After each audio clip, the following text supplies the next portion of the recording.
I love making something out of nothing. I'm not trained, but I am brave and determined. Of course, I could hire a professional, but DIY first.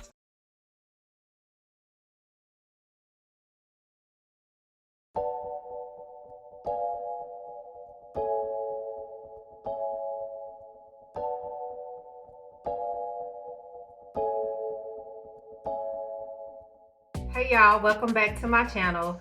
After that fiasco last week, I had to get a little change of scenery, so we're going back in the house.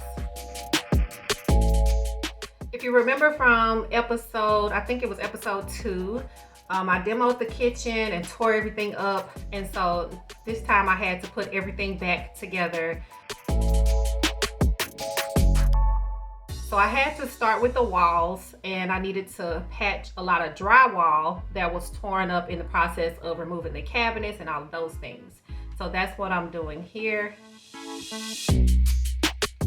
If you watched my laundry room series, then you saw me doing drywall there. In that case though, I was very rushed. My goal with the laundry room was to try to get the walls and the floor done within 1 week so that I could install the washing machine and all of that stuff. So I didn't do the best job, but my rationale was this is the laundry room, hardly anybody's gonna see it, and most of the stuff is gonna be covered up with appliances and cabinets and things. So I didn't take a lot of time to try to perfect that process, but in the kitchen, I did try to do it well and make it look good.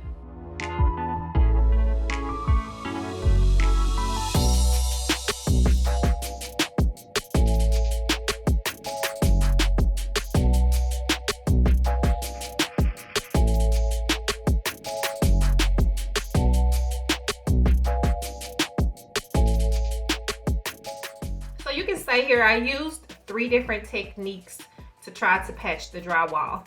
One technique I used is what I think is called a California patch, where you cut out a piece of the drywall that fits in the hole that you're trying to fill, but you leave a lot of the paper surrounding it, so you don't use any kind of bracing or anything like that. The paper pretty much holds it in place with the mud, and the paper acts like the tape would, and so you can get a smooth finish without having to put any kind of bracing or any kind of structure behind it. The second technique I used are these little brackets that you can buy at the hardware store, and they are made specifically for drywall to patch holes in drywall. So you just clip them on the side of the hole where you're trying to fill in, and then you screw the pieces of drywall to that.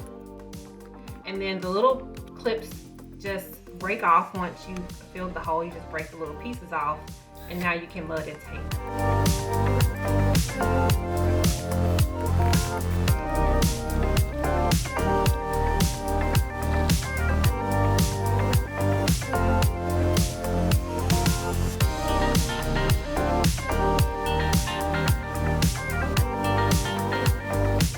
And the third technique I use is to use wood to create structure in the hole to screw into. So that's what I'm doing here. I took a piece of wood and I screwed it to the outside of the hole, and then you can put your new piece of drywall on the inside and screw that into the same piece of wood.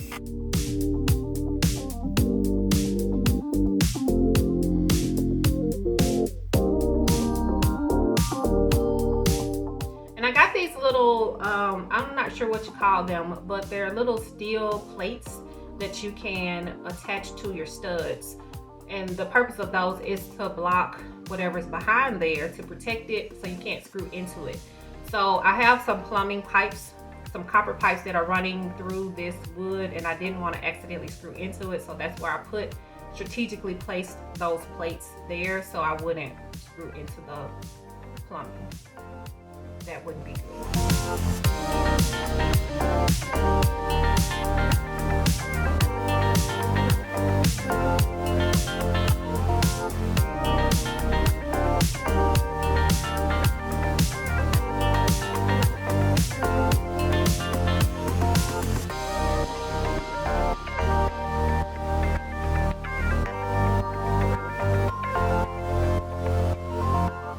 I really hate that the electrician cut into the ceiling because I was not able to patch that part very well.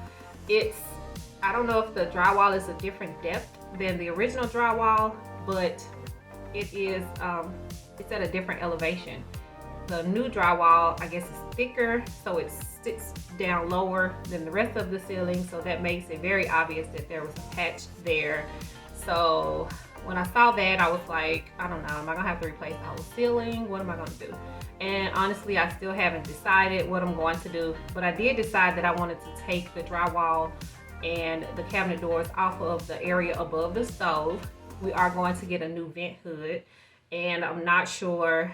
At the time, I was like, if I replace the ceiling, maybe I could make this kind of a decorative feature, but I think I still want it to kind of be functional as well. So I'm not really sure how I'm going to handle that situation when I finish, but this is what it looks like right now. So then it was time to move on to the floor, and the flooring company that removed the tile floor told us that, you know, we're gonna do laminate. So they were like, well, you could do that yourself. It's easy, like you could save some money and just do it yourself. So obviously, yes, DIY first.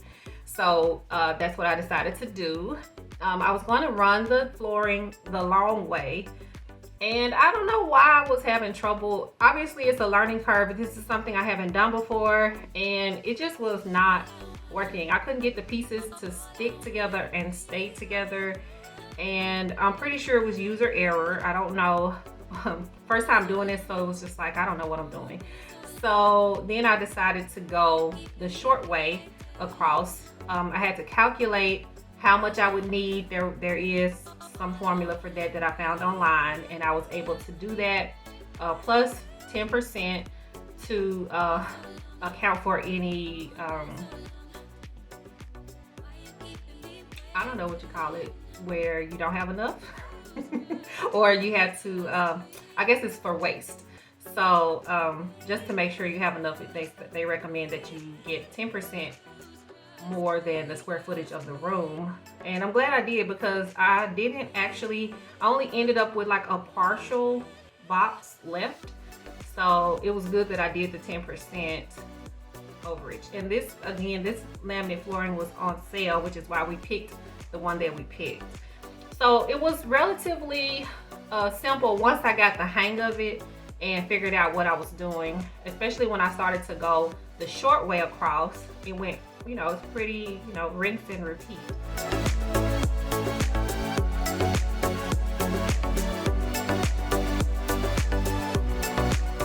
There were a few tricky areas, like these corners where, you know, the beams kind of stick out a little bit, or there's a wall there that I kind of have to go around the wall with the flooring. And if a professional did it, they would obviously do an excellent job. As a DIYer, I was banking on the fact that I would have baseboards here and then have the quarter round attached to it. So that's gonna bring out, that gives me a little bit of relief there to account for any errors or any pieces of laminate that maybe I didn't cut exactly right, or maybe one piece was closer to the wall than the other. So I was kind of banking on that to kind of camouflage any places that were not perfect. I don't expect it to be perfect, especially since it's my first time, but this shows you that even if it's your first time, laminate is a type of flooring that you can do. I just bought the little kit. They had a kit there at Floor and Decor, which is where I got the laminate from. They had a flooring kit that you could just buy. It has the little rubber mallet and all of the spacer pieces for the edges of the wall. And also bought underlayment. This type of flooring requires an underlayment, like a vapor barrier. And so I got that as well, all of those things. So I saved a lot of money by, number one, not doing tile and doing the work myself. And I enjoyed it. I mean, I learned a new skill, and I feel confident in putting down at least a laminate floor. And I know that there are other types of flooring, laminate, luxury vinyl, and things like that, that are even easier to install. obviously me not knowing anything, I just bought what was on sale. But if I were to do it again, I would probably get the click and lock or something like that, where it just kind of clicks into place. With this flooring, I kind of had to beat it into place. So it was kind of labor intensive. So again, if I had to do it again, I'd probably get the luxury vinyl tile, that luxury vinyl flooring, which was more expensive than what I got. And I would get the kind that could just click into place or something like that and doesn't require a lot of maneuvering to get it in. So then for the hole that's in the ceiling, I needed to insulate that because, you know, I took the insulation out, or no, there wasn't any insulation in the soffit. So I wanted to insulate that so that cold air is not just coming in. And I got the right kind this time with the backer on it so that it creates its own vapor barrier.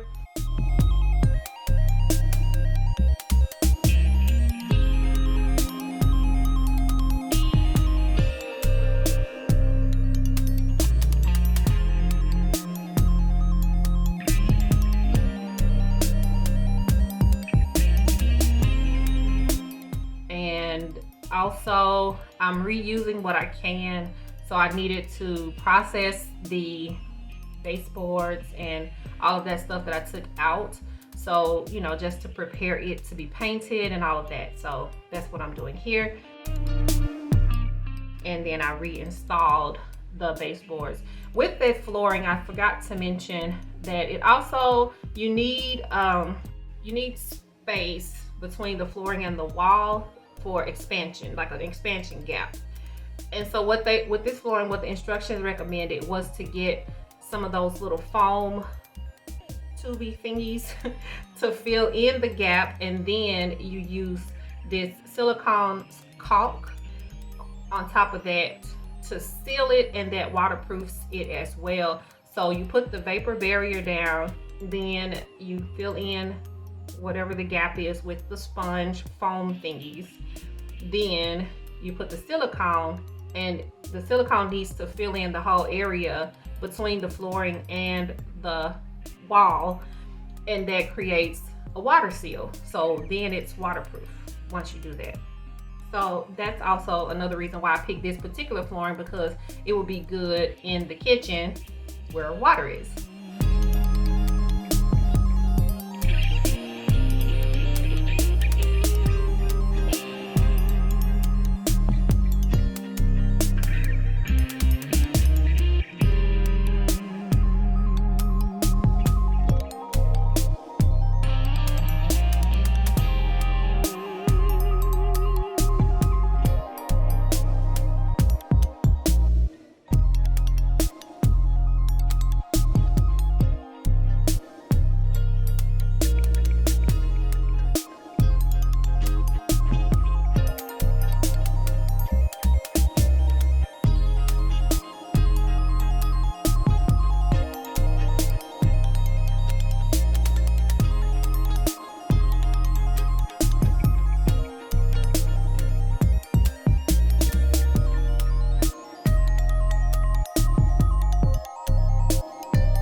So that's it for today's episode.